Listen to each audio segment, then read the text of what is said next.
Hello बच्चों। यहां लिखा है cylinder of length 1 metre is driven divided by thin perfectly flexible diaphragm in the middle. यानी हम लोगों के पास इस तरह का कोई भी एक सिलेंडर है जिसका लेंथ दिया गया है 1 मीटर। कितना दिया है? 1 मीटर। और इसके बीच में हम लोगों ने कोई भी एक डायाफ्राम डायाफ्राम समझते हैं, जैसे आप लोगों ने ढोल वगैरह देखी होगी। तो ढोल जैसे वो प्लास्टिक की या जो भी चीज हम उसके ऊपर लगा करके रखते हैं, तो वही उसी तरह की चीजों को हम बोलते हैं डायाफ्राम। क्लियर है? एट द मिडिल डिवाइड किया उसने दो इक्वल पार्ट्स में। क्लियर है? If it is closed by similar flexible diaphragm at the end, मतलब एंड पे भी सेम डायाफ्राम लगा दिया। The two chambers in which it is divided contains hydrogen and oxygen.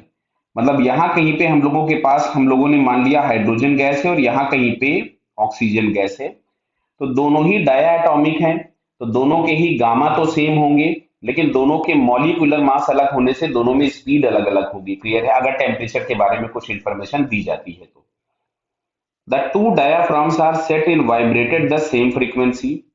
What is the minimum frequency of these diaphragms for which the middle diaphragm will motionless? Motionless का मतलब है कि जो middle diaphragm यहाँ पे है, यहाँ पर नोड बने। क्या बने? नोड। बोला गया velocity of the sound in hydrogen is 1100 and in oxygen is 300 metre per second. Clear? तो खैर इन्होंने वेलोसिटी दे ही दी, मेरे को गामा या इन चीजों की जरूरत नहीं पड़ी। कहने का मतलब है कि यहां पर हम लोगों के पास नोड बने। तो मान लेते हैं इधर की तरफ में, हाइड्रोजन वाले की तरफ में हम लोगों ने मान लिया कि कुछ भी N1 लूप्स बन रहे हैं और दूसरी तरफ में हमारे पास कोई भी N2 लूप्स बन रहे हैं। क्लियर है? तो चलिए यहां पे हम लोगों ने बना कि N1 पैटर्न होगा और यहां पे N2th पैटर्न होगा। तो अब अगर इस वाले पॉइंट पे नोड बनना है, तो हम लोग क्या यहां लिख सकते हैं, दोनों तरफ की फ्रीक्वेंसीज अगर हम लोग लिखें, मान लो N2 वाले में लिखें, तो यहां से लिखोगे N2 into we by 4L। Pattern जो हम लोगों के पास बनेगा, बेसिक पैटर्न में फ्रीक्वेंसी हमारे पास होती थी V बाई 4L। इसमें हम लोगों के पास ये हम लोगों ने लिख दिया हाइड्रोजन वाला। और इसमें यदि N1 बने थे तो हम यहां से लिखेंगे V of oxygen divided by 4L। भाई दोनों के L बराबर है, क्योंकि मिडिल से उसको हमने दो पार्ट में डिवाइड किया था, तो ये कैंसिल हो गया।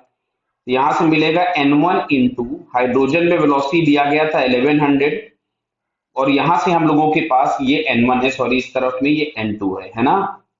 तो N2 into 1100 is equals to N1 into 300।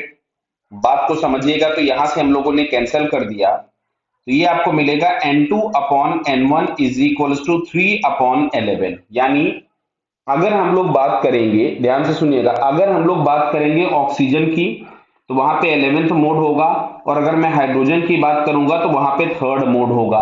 तो अब अगर मान लीजिएगा हम लोग ऑक्सीजन के लिए कैलकुलेशन करते हैं फ्रीक्वेंसी, तो उसकी फ्रीक्वेंसी हम लोगों ने यहां से लिखी थी ये वाली, तो हम लोग यहां से लिखेंगे N1 into velocity oxygen upon 4 times the length.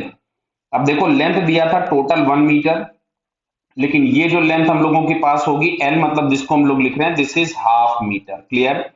तो चलिए मैं यहाँ से वैल्यू पुट कर देता हूं, तो N1 इज इक्वल्स टू 11 हो गया, और वेलोसिटी दिया था 300 अपॉन 4 इंटू एल। एल की जगह मिलेगा हमको 1/2, तो ये हो गया 2। इससे अगर हम इसको डिवाइड कर दें तो ये आया 150। तो फाइनली हम लोगों के पास जो फ्रीक्वेंसी एफ मिल रही है वो मिल रही है 11 इंटू 150 हर्ट्ज बराबर। इसको अगर हम लोग सॉल्व कर ले तो आ रहा है 1650 हर्ट्ज। क्लियर?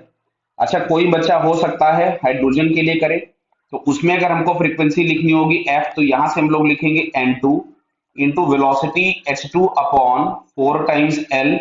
तो देखो आंसर वही आएगा। अब यहां से हम लोगों के पास N2 जो मिलेगा वो 3 होगा, ये हम लोगों के पास यहाँ हो जाएगा 1100, फिर यहां से 4 इंटू एल, और एल की जगह हम लोगों के पास था हाफ। एल की जगह क्या लिखोगे? हाफ। क्लियर है बेटा? तो 1/2। तो यहां से भी अगर हम सॉल्व करेंगे तो हम लोगों को आंसर यही मिलेगा 1650 हर्ट्ज। क्लियर बेटा? Okay, all the best.